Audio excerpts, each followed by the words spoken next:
Idemo Ančica i ja na Lokrum. Veselimo se.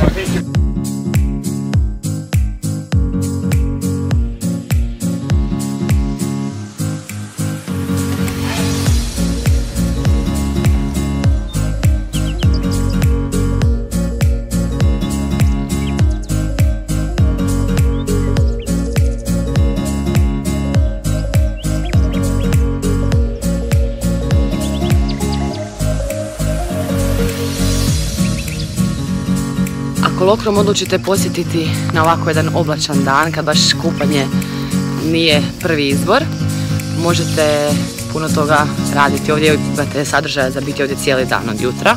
Posjetiti benediktinski samostan i otkriti benediktinsku kletvu ukletosti otoka, odmarati na livadi, ručati, piti koktele, istražiti lokrumske legende, posjetiti Fort Royal do koje ćemo se mi sada popeti.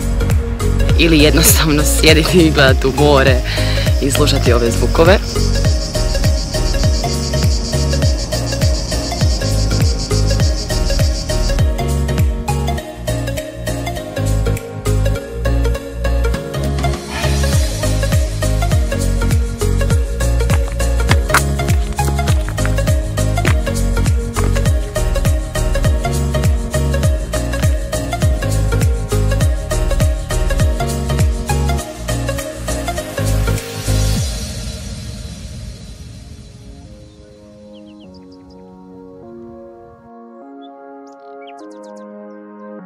Evo, ovo je pogled sa vrha tvrđave.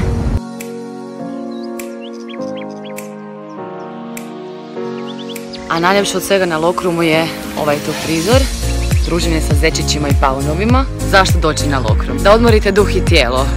Ne treba vam velika količina novca da se dobro provedete, možete raditi doslovno što god poželite, od muzeja, kupanja, gledanja u more, što god vam srcu drago. Tako da Lokrum vas čeka.